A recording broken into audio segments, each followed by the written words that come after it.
I mean, para sabihin niya na ngayon lang siya nagkaroon ng attack of conscience, sobrang 57 bodies, napaka-delayed reaction naman yan. So anong plano dito ng NUJP?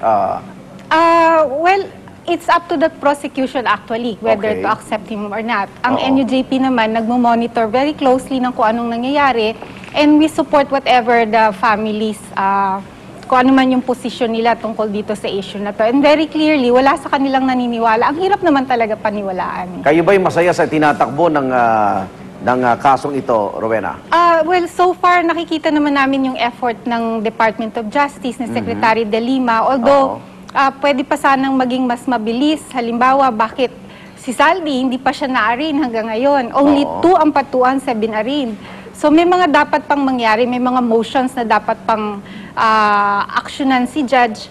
Pero kumpara mo naman sa ibang kaso, medyo umuusad itong kaso na to. Okay, ang kanya sinasabi nung wala siya mismo nung nangyari yung krimen, nandito siya kasama si dating Pangulong Gloria, pero yung knowledge na posibleng mangyari ito, yun ang kailangan patunayan pa niya, di ba? Dahil dapat napigilan niya. At may mga witnesses na nagsasabi na kasama siya sa nagplano at kasama siya sa nag-cover up ng krimen. Malapit na ikalawang anibersaryo nitong, hindi ko maituring kung anibersaryo ito, no? O pag-alala sa mga nasawi sa Maguindanao Massacre, anong plano ng NUJP?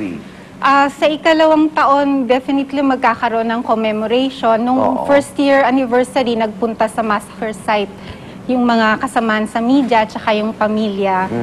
Posibleng gawin siya uli ngayon, pero tuwing monthly naman merong commemoration activity kasi ang gusto natin wag makalimutan ng mamamayan kung ano yung nangyari.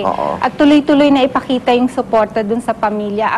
Ang hirap nung nangyari at naiintindihan namin yung pakiramdam nila. Kailangan talaga ng suporta. Okay.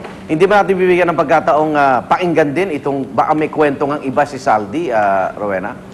Maganda nga pakinggan, no? Maganda naman talaga yung storyline eh. So, interesting siyang malaman kung saan siya pupunta.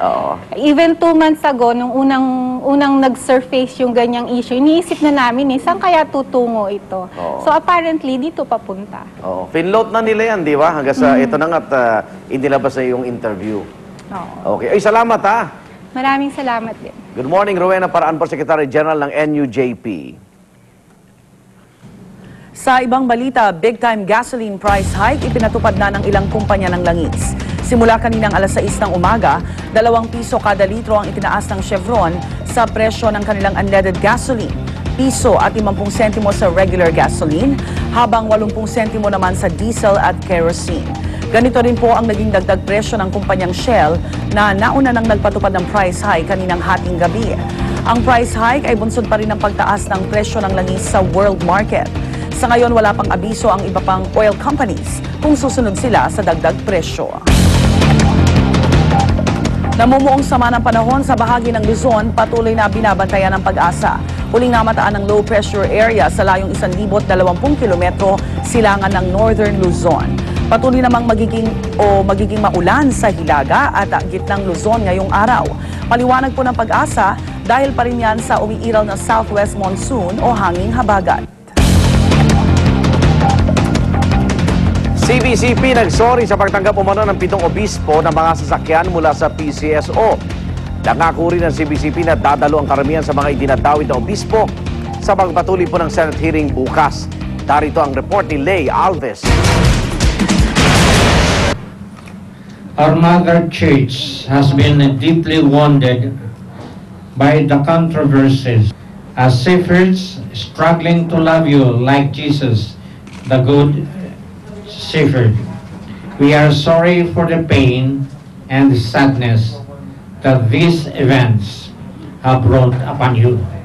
Sa isang pastoral statement, buong pagpapakumbabang humingi ng paumanhin ng Catholic Bishops' Conference of the Philippines, kaugnay ng pagtanggap umano ng 7 obispo ng mga sasakyan mula sa PCSO. We are saddened that many of you have been confused because of the apparent inconsistency of our actions with our pastoral preaching. Pero imbes na paghusga, sana raw ay alamin ng publiko ang katotohanan. Gusto lang daw ng mga obispong sangkot na tumulong sa mga nasasakupan. We assure you that the bishops concerned are ready to accept responsibility of their action and to face the consequences if it would be proven unlawful, anomalous, and unconstitutional.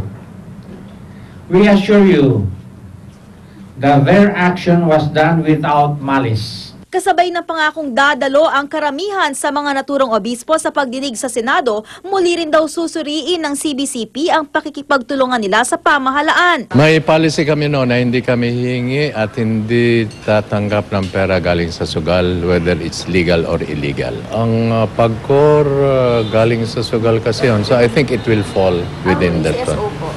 Yun ang ngayon nga nililinawin. Pati yung sa ibang government agencies. Sagot naman dito ng palasyo, We have always been very open to dialogues with the CBCP. We hope to have to continue the same. para sa unang balita, Lay Alves reporting. Buwaya na pininiwalaang nakapatay sa isang mangingisda sa Palawan, nasa pangangalaga na ng Crocodile Farm.